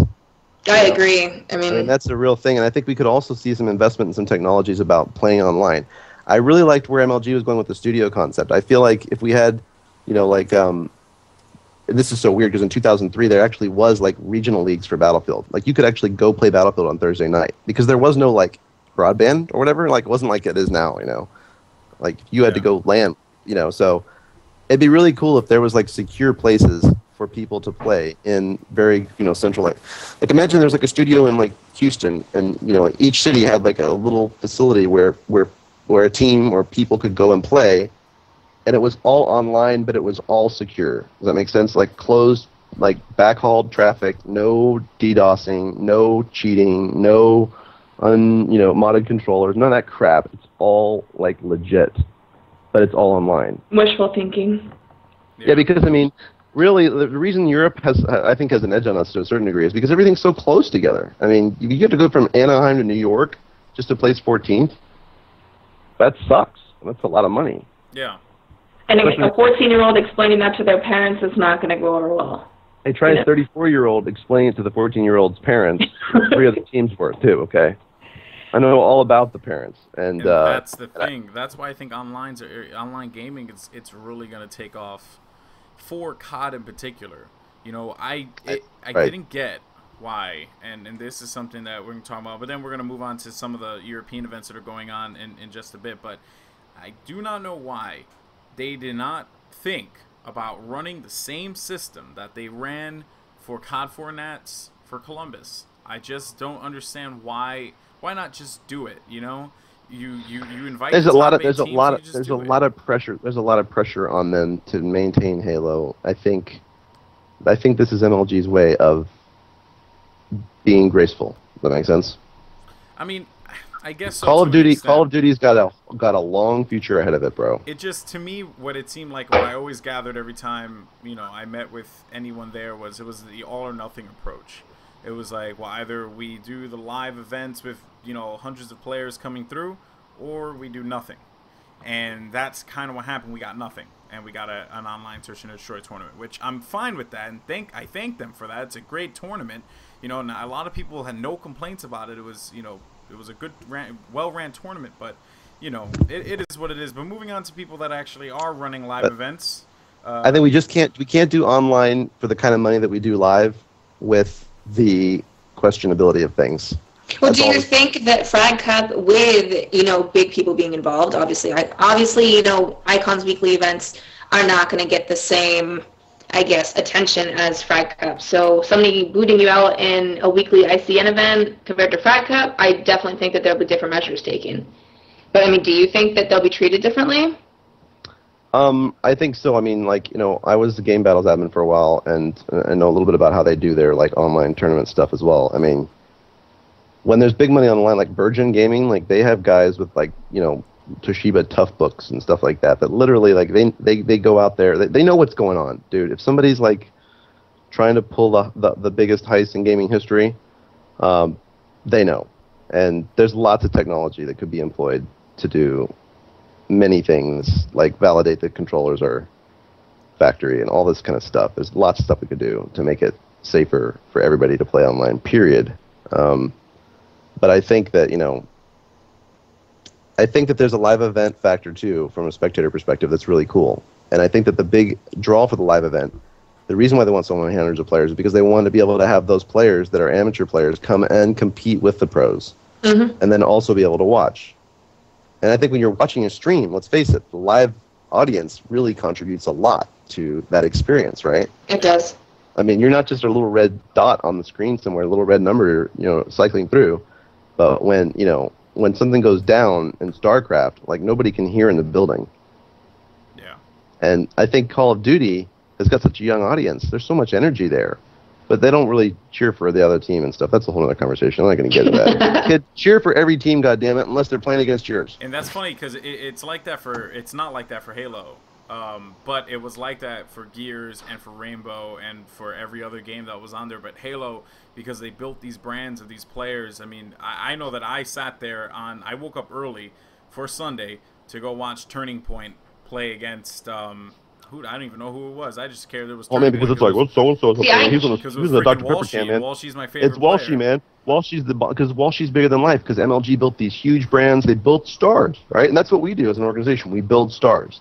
But the problem in Call of Duty is that when MLG was building those stars, they were also managing those stars, and they owned those stars. Does that make sense? Yeah, of course. That's kind of like what EG does as well, and in the bigger teams, that's just the business that we're in. The problem is that when these kids get the egos of the quote unquote stars, then they like bite the hand that feeds them instead of keeping on listening, which is a really good idea. Yeah. But I think that's really where it kind of comes unglued. We want to build stars, but at the same time, we don't want to build people that we can't, effectively manage or work with. And that's a challenge. But I mean, that's like everything in life. It's a challenge, but we have to build stars. It's so critical. I agree with you. So, but in moving on, let's because I know that we have a little bit more to cover, and then we're gonna call it a night because it is getting late. And I can answer questions or chat or whatever if anybody wants me to. Yeah, that's right. Let me just hop in here. If anyone has any questions in the chat, you will be winning a ESFI T-shirt courtesy of UMadGear, who is also partnered with ESFI. So please send us your questions. If we choose your question, I think we're looking for 2 tonight. If we choose your question, you're going to win a T-shirt. Oh, so, nice. Emily, you choose a question, because I'm pretty bad at that stuff. I haven't really seen any. Nobody's asking any. Yeah, everyone's yelling at this one kid. So I think I'm just going to ban him and then just call it a day. All right, so with that said, let's talk a little bit about what's going on in the LAN world, if you want to call it that, whatever. Reflex GT8's going on. That's going to take place March 10th to the 11th in the Netherlands. You can see an article about it on ESFI World. So just go to esfiworld.com, go to the Call of Duty section. You should find... I'm going to link it again. Yes, just if you don't mind linking the article there. Western Wolves will be making their first LAN appearance, and they are predicted to place first. This is not EGL. This is Reflex GT, which, by the way, is one of my favorite tournaments to watch. So, with that said, I'm excited to see what Western Wolves brings to the table. Epsilon will also be there. They were Screaming Optic, or the team that's now Apex, and they did in fact get beaten by them. But with that said, they did play really well. So lots of good teams showing up to this event. I don't think that Apex North America is not going to be there, right? It's Apex Pro that'll be there. That's the top team, and they're looking. Unless we go, that is right. Unless we go, then we'd be the top team. Yeah, why not? Make it happen. Make it happen, Mark. I'm just kidding. No, it's all good. It's all good. Send out a few people there. I think you just send out Aches and Leverage. Do it. I just want to see it happen. I want to see Quantic out. I'm gonna send out Aches on Twitter. That's all I gotta do, bro. Yeah. So. How much have I invested in Call of Duty? Way too much money, dude. Easily 50K or more. Easily. All right, I'm going to steal a question here from the chat. Okay, we're going All right, this question was taken from Nerf Media. His question was, previously you were talking about esports business models. What do you think is a viable model of monetizing esports? Hand in everyone's pocket? Just kidding. I think it's a multi-pronged approach, and I think it's entertainment. I think it's direct revenue. I think like what MLG did with the Winter Arena was ballsy but bold, and it worked. And that is simply saying, hey, if you guys really are getting entertainment value from this stuff, you got to, open your wallet. And I also think that we need to increase professionalism among the players. We need better player management. We need more organizations that are doing it right. And the bigger organizations like us need to actually help those organizations so that we can grow the entire pie instead of just our slice of it. Yeah. And I also think that, production quality is a really important factor. All right, hold on here. Then we got another question? You want me to yes, we have. This is going to be the last one for the giveaway. This came from Revan. Revan? Now, yes. Give him a shirt? Come on. Now, when developing a quote-unquote star player, what are your things that you look for before you decide to talk to them? Or do you wait for them to come to you? Well, I would say there's absolutely no shortage of people coming to us. In fact, I mean, we ended up with some of our top teams and players. Like, we're fortunate people like to come to us, but it doesn't change the actual answer to the question. The answer to the question is, what we look for is a unique and defined brand for that player, a personality brand for that player that, like Aches, you might hate, but you know who he is. Does that make sense? It does. I hate that guy. I'm kidding. Okay, so I mean, and you might love to hate him, but that's okay because he's polarizing and he's memorable. But there has to be a villain in every story. there does, but I also think too. But it doesn't have to be the villain or the good or the evil or whatever. As much as EG likes to talk about the evil and everything, but I mean, it could also be that like they are just very very talented and acrobatic like Scump is in his gameplay. But there's got to be a distinct feature that makes them memorable, and that sets them apart. Of course, they also have to be professional and respectable, and able to take direction and able to know what is in their best interest when it actually is, instead of just thinking that they know better all the time. And I think that for Quantic in particular, we look for authenticity. We look for people who are genuine in who they are, and I think that we look for people who, I don't know, I would say there's a certain quality to the type of player that we look for. It's kind of like relatable. Does that make sense? Like it's something that you can connect with on a visceral, emotional level. Yeah. Players that just like play the game and are really good at it, but they're stone cold. That's not what we want. We want players that have a level of transparency about the fact that they are all in on this. Does that make sense? It does. Because I think that's what a lot of the fans out there really want. I can't say how many doctors and lawyers and all these people live vicariously through top StarCraft players. Yeah. True story, bro. True story. True story. I like the way you just say it. You say it like 2 times, like as a confirmation. The second time. Hashtag just saying. Hashtag just saying. Hashtag just saying. You don't even know about it. All right. I'm going to project here and give one more question. I guess Nerf Media was an employee of ESFI. Sorry. Yeah, right. All right. Do you think that more North American teams may get sponsored to go to EU events? And do you think that this would help the growth of competitive Call of Duty? I'll answer that. He's going to sponsor out a team and fly them out there. That's what's going to happen. Right, Mark? Yeah, confirmation right now. Exclusive. I think it's possible. I think it's possible that we could do that.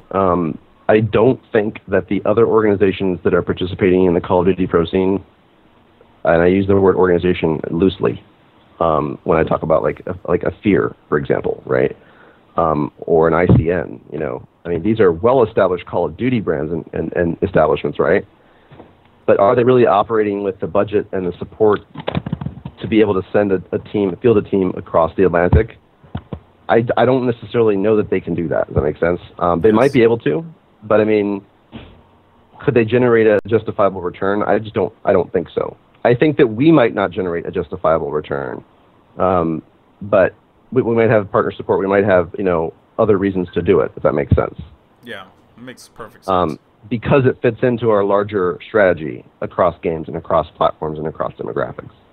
And we're delivering for partners like at that level, which is a little bit different than just playing Call of Duty and trying to get headsets from Astro or something like that. I think that what I'd like to see is more big teams, global teams, get into Call of Duty. But honestly, the biggest barrier to that is the players. Jeez, the players. Check 6 tried with Resistance, and Kurt's like, man, I'm never doing that shit again. I mean, that's not the taste we want to leave in their mouth, man. These people have money. You want their money, right? You need their money. Like, I talked with Scoots about that a long time ago. I was like, so, Call of Duty team, we're making it happen. And, I mean, obviously, I was joking. I was like, sponsor me, blah, blah. Although I would love to be sponsored by Evil Geniuses. But he was like, it's just not a good return in ROI. It's just not worth the time, and that's and that's the key right there. What you just said. ROI. That's why we have a TF2 team. No, the time. We have a TF2 team that realistically would produce a far lower ROI than a Call of Duty team, like Leverage, for example. But the issue is the Call of Duty team is so difficult to manage. You can't find them. They don't respond. You're chasing them all over the place. You need to get them to do things. And I'm not saying that that's every player. There are exceptions. But by and large, we could call our TF2 team anytime and get them to do pretty much anything that we needed for a partner or for a promotional event or anything, and they're really responsive. I think that the issue is, like, that's a big factor when you look at what we're doing and how many things we have in motion at one time. and how many people there are that make our organization actually operate. So when you're a Dignitas, or you're a Fnatic, or you're an EG, and you have all these balls in motion at the same time, and then you think about the overhead of managing a bunch of brat kids playing Call of Duty who think that their shit doesn't stink, that's just a non-starter for you. Yeah. Even if it's valuable, even if there is return there, you're weighing out like, wow, how much time is this going to take? Yep. Am I going to be able to hold my team together? Are they going to get mad at each other and, you know, get into an argument and then decide that they want to kick somebody? Like, there's no time for that in pro gaming. Like, we have real business to do here. We have real fans to serve. They're expecting something that's, you know, in return of value and coherent, and we have to be able to be responsible about that. And if you don't like somebody that's on your team, you don't have to like them to work with them effectively. That's true. It's a maturity factor. You don't like it's a maturity factor. You don't like to like everyone in the world, ladies and gentlemen. Because I never liked a lot of the people I worked with. That's just a fact. It's work. You gotta put it in there. That's a fact, Jack. It's a fact, huh? Now this one kind of ties together. This came from Key Hunt, actually. Now it says, no, he said, me and you both know how hard it can be to manage both StarCraft and Call of Duty. But what do you think are the differences between the hardships of managing those games, other than money? I think that StarCraft is a global game, so we have people going out to events sometimes by themselves. Sometimes they can't speak the language. You waved a finger. Sometimes it's, you know, we have passports, we have, you know, expedition, you know, like they get stuck in secondary, we have visas that have to be cleared, we have all that stuff. In addition to money, it takes time to do all that. And I will go out here and say this on a limb, just be honest. The diva quality of top StarCraft players is very particular. They are extremely particular people. They know they have a lot of attention and fan love and all this kind of stuff. And they know how valuable they are, and they are demanding, and they expect very specific things and outcomes. And you have to be able to temper their expectations, at the same time deliver on their needs. I agree about the diva thing, by the way, because one time I was by Huck and I was afraid to touch him because I thought he might get dirty. So I was just like, you know what, I'm just going to stay away from you and don't let my dirty Hispanic hands get over that fresh EG jersey. But I'm kidding. That fresh T-shirt that looks like everybody else. But you know what the real story is? The real story is EG doesn't have to put their player names in their T-shirts, because if you don't know who they are, then you're the one who's been under a rock. Yeah. But the thing is like, yeah, I mean, and that's the thing. You have Call of Duty players that literally think that their shit doesn't stink, and like they're pulling like 150 concurrent views on stream, and you know, placing like 7th place or whatever, and they think that, you know, that you should, you know, basically break yourself for them, and they don't realize that, you know, Naniwa and Sase, like, they just want to practice, they want to train, and you know, we deliver that for them by making them space in Korea that's available to them, by, you know, managing all of their passport issues and all that kind of stuff. But that all takes time and energy and work. So it's a different kind of work. It's a different kind of energy. Capitalizing on a StarCraft player is a lot different than capitalizing on a Call of Duty player. You need to have happy players before you have happy fans and happy partners, right? Yep. So I think that's the thing. You know, we're an open book. This team is an open book. You know, we'd share our financials, we'd share our methods, we're not, you know, we don't have the aloofness of the EG brand and all that kind of like mystery and all that stuff. Like, you know, they're the Yankees, we're the Red Sox. You know, maybe even like the Packers. Maybe even we're owned by the city. I don't know. But I mean, yeah, I think, you know, it's a very different type of player, a different cast of character. In the case of a StarCraft player and League of Legends players, the bigger the exposure the player has, the more they know their value. At the same time, often, in most cases, they have no idea what to do with it. Does that make sense? Naniwa has 17,000 Twitter followers and less than 100 tweets. Yeah. He doesn't have to tweet. Exactly, right. Do you think that this guy, like, you know, is like, you know, worked for his following? He did by, you know, beating Koreans for breakfast. But I mean, like, that's and trust me, that's hard. But it's a different kind of hard than, you know, growing your fan following like a Call of Duty player would have to. It'd be like comparing a scum to a TP. Same thing. Well, let's. That was a very good answer, Mark. Just wanna say you are a knowledge bomb of just knowledge, if that makes any sense. That's because I love shit, man. I know, I me love too. it. I could talk esports. I could literally sit here, and this is one thing my wife hates. I could talk esports all day long. People really don't think I can, but oh, I can. So Mark, thank you so much. The real key is can we sell it to the people that don't love it as much as we do? Oh well. They'll come around. All I gotta do is start dancing. All I gotta do is start dancing. But tonight I took my dancing shoes off. You know what I mean? I figured I focused more on the news. There you go. There you go. You got the voice for this, though. Oh no, I try. You know. All right, so let's continue on with the tournament news and all these other events because Emily rudely interrupted me. Oh, sorry. Come on, brah. Anyway, so Reflex GTA that's going on. We spoke about that. The Iowa Pro Gaming Challenge, where you can find a lot of the ESFI staff. You can also find myself, as I will be there casting Halo, Gears, and Call of Duty. Yes, ladies and gentlemen, I am that good. It's going to be amazing. We're going to have so many people there. I think some guys from Optic are going to be there, or Apex, right, Em? Some people from Apex. They're both. Yeah, they're both going to be there, I think. You have Ingrid from Optic, Optic doesn't even have to send people to be there. Optic is everywhere. True. But we're actually going to be doing, don't forget, we have a live episode of Roll Call. So we're going to have very cool. Yeah, we have player interviews. We have all kinds of stuff. We're trying to broaden our audience here. So. And you guys should realize that, look, I mean, like, the guy from Steel Series, Kim Rum, the marketing guy, he came on, like, the Losers Bracket podcast, and he told everybody that, like, the year before last, he did $300,000 in sponsors, and this last year he spent, like, over $2.4 million in sponsorships. Oh. Razor's been on an absolute warpath, you know, getting engaged with teams and players all over the planet. They've been introducing a whole new line of console headsets and controllers and accessories. I think these events, the more events we have, the more tournaments we have like this on the ground, live tournaments, it's so important that we support those sponsors, those partners. And I don't mean to support them just by like going out and buying their stuff. Like, send them a note, like send them a message, tweet at them, and tell them, you know, that we are watching and that what they're doing is helping. Because I tell you what's going to happen. What's happened in StarCraft is, you know, we've had all these tournaments pop up. And sure enough, the ones that aren't supported by good partners and aren't supported, you know, really supported, we end up like they're not paying their prize pools out and all that kind of stuff. There's all kinds of issues and stuff like that. Like, we don't want to have that happen in Call of Duty. Yeah. You know, we need these partners to be supporting these events. We really do. Yeah. No, you're right. You're right, and I agree with you 100%. Now move on to an event that in Iowa Pro Gaming Challenge, lots of partners. Next event, not so much. This is still one of the more grassroots kind of events that exist today. It's actually, in my opinion, maybe even the last of its kind, which is NJ Halo out in Morristown, New Jersey. I've been there numerous times. You know, I support that LAN scene. But this kind of feeds into something that we were talking about in regards to sponsors.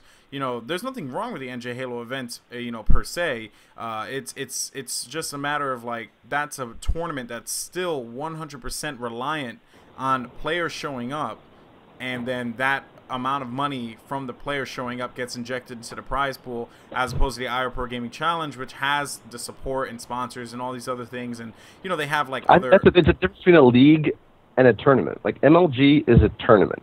Like, it's the Major League Gaming, but I mean, there's really, like, a league is like a soccer league. Like, you pay $16 for, like, your 4-week, you know, season, and you go and you play on Thursday night, and that's a league, you know what I'm saying? Yeah, right? I agree. A tournament is like, you know, you go there to win something. I think it's a totally different ballgame, and I don't think that the tournament should all start to try to one-up each other on prize pool, because really, prize pool doesn't attract gamers like prestige and exposure, and that comes from good partners. Yep. And good partners are essential to the success of your events, or, you know. And your success, you're also, like Alex, you know, good casters, absolutely critical. Can make or break any, can make or break an event. So you're going to be like flying all over the place the next year for sure. Hey man, you know, I got stiff competition. I got to worry about a dude who works for Machinima and a guy who was a former pro. People don't want to see a fat Hispanic. It's all right. It's fine. You're good at what you do. Don't say that. You just say like, hey, vatos. Hey, Morelos, he's going up to the hill, and then from there he's gonna kill. I always love it when Hex always sounds like the guy on like his sprawling deck in Miami in the sunset with a cigar in his mouth, you know, and he's like, with that accent, you know. It's like, oh yeah, man. He's too much. He should cast if he just actually knew enough about the game. He has a great personality, man. I've been playing against him for years, and he's just a funny dude. All right, and then last three, we have the CSN AverMedia Broadcaster Cup, which will be going on. Actually, I think they rescheduled it. It's not going on March 17th through the 18th. I have to find out the actual dates for you guys, but you know, I'm always working to CSN events, so you know, CSN is so good at live events, and they're so good at covering live events, and their personalities are so good at dealing with players and all that kind of stuff. Speaking of which, I will be in Columbus, courtesy of Cybersports Network, covering Halo. So thank you, Andrew. Yeah, so you're not to go with the ESFI, Shredder. Man, listen here, son. Yeah, people always think that ESFI and like CSN are in competition. We work together. They're absolutely not. Like CSN is like the video interview like side, and ESFI is the objective written journalistic side. That's what I think. Yeah. And we work hand in hand. I mean, ESFI has cameras too, but they don't hold a candle to their article content.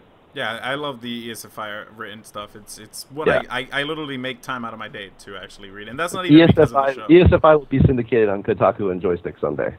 Hey, make it happen. That's the kind of it'll be a legit news source, you know. Like It'll get there. Now, okay. Well, considering that one was rescheduled with the Frag Cup, the first round of Frag Cup, the Iowa Pro Gaming Challenge and NJ Halo are on the same day, so it kind of switches up competition.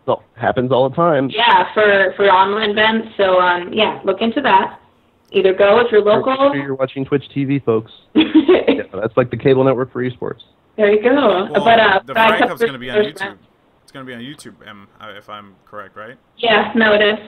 Yeah. Well, then that's good for Call of Duty. That's really good because the viewing audience that we are going to reach is on YouTube. You know, for sure. So. Yeah. I don't think that the YouTube streaming is, and they know this too. I don't think it's quite there yet, but I think that it most definitely will get there pretty soon. Their chat update should be hopefully rolled out before Frag Cup 3. Hopefully. Shannon has been really instrumental in helping them evolve that, actually. Yeah, I know. I know. It's been crazy. You know, it's interesting to see this all kind of develop, and it's like we witnessed like the birth of streaming. Like this is like a generation of individuals who have witnessed the birth of streaming and how important it has in fact become.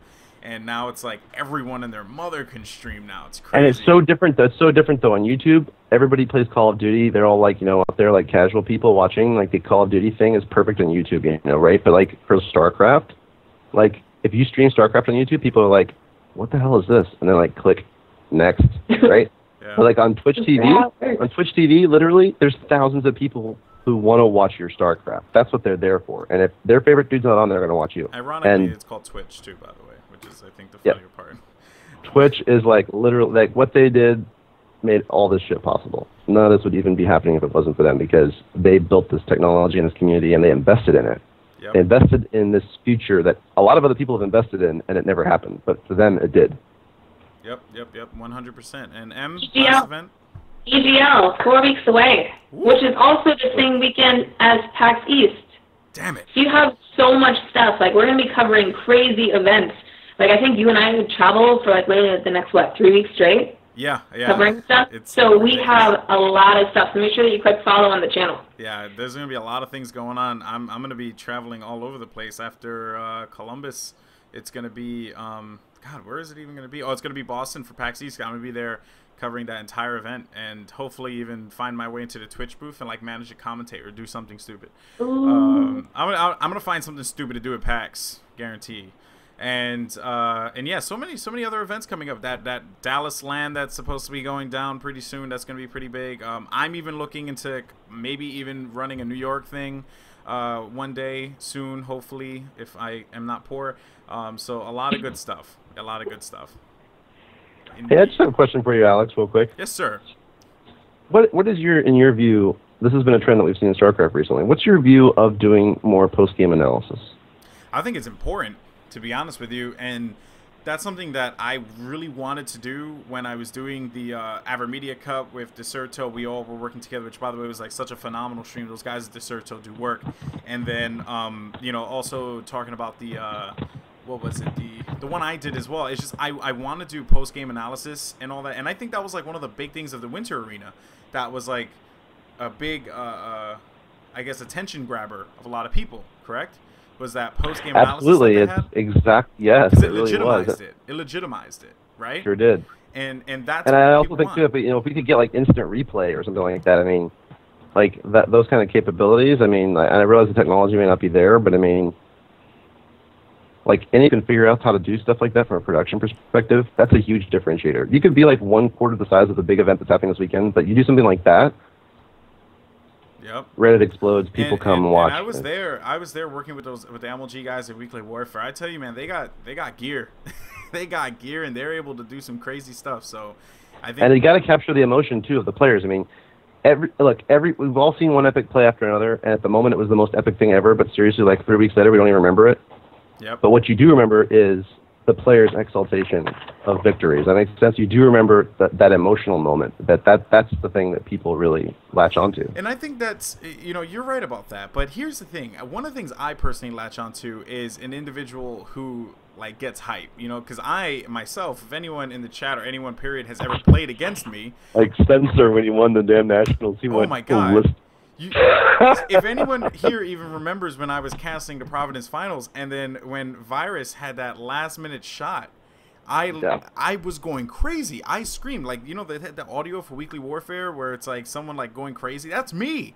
That's me from Providence. Like, that was because I went so nuts. It was such a crazy shot, and I feel like that's the thing that's kind of missing. Now, here's a funny thing. I don't really see that in StarCraft.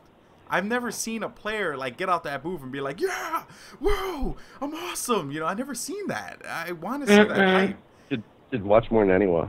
Well, I've seen him do it, but like the little Korean guys don't do that, And Huck, when Huck won, he was just throwing hearts out there. I'm like, come on, bro, like just get out I'll there. tell you one thing: the most epic piece of film that MLG captured in the entire 2011 season was the edge clip of Nesty throwing his headset down, kicking his legs out from under the desk in the booth when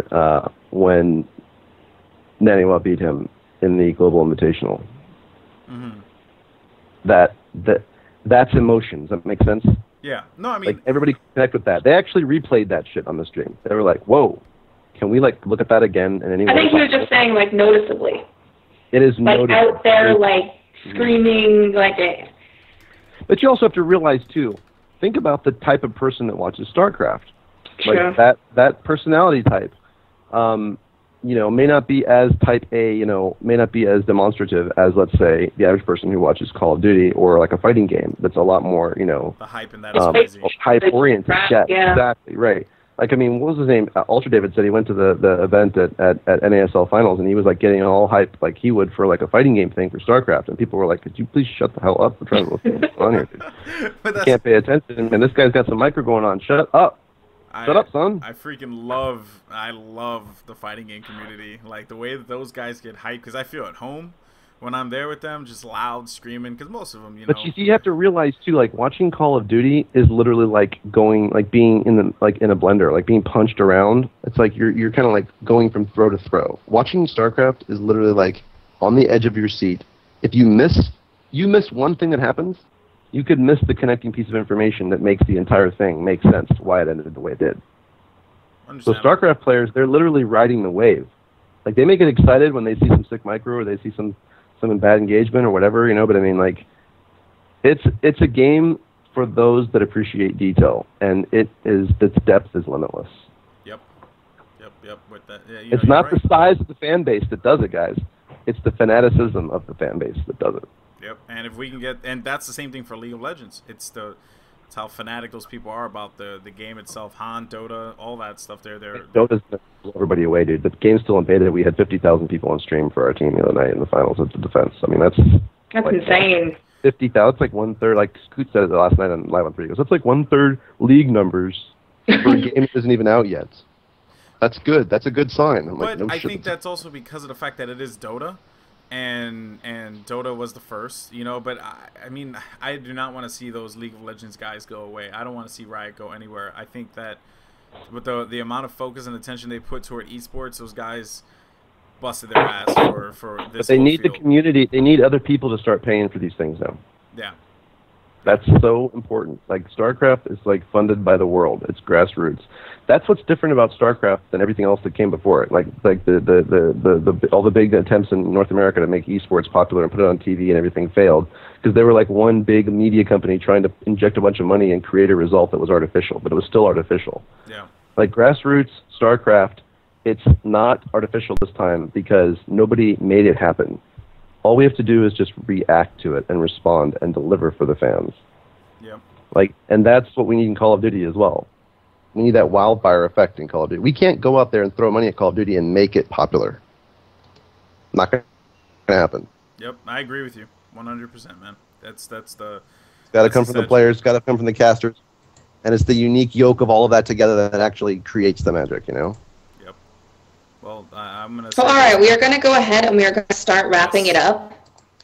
And thank you guys. We know the episode went a little bit longer, but we enjoyed having you on, Mark. Thank you so much for spending your time with us. Most welcome. Thank you very much for having me and hearing me yabber about stuff that I love for an hour and more.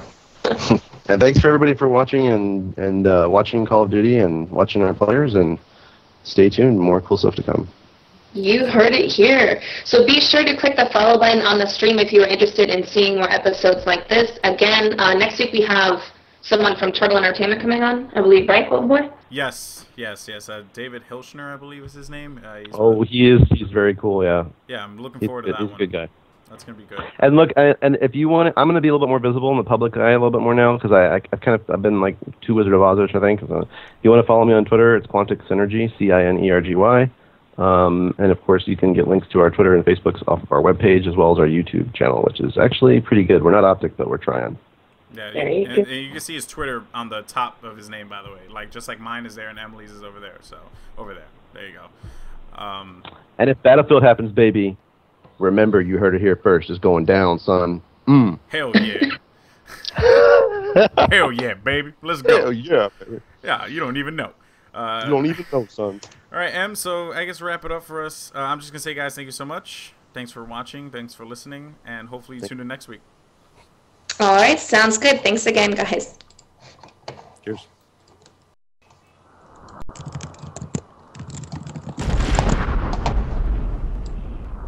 And that's a wrap. I can't believe that was 2 hours.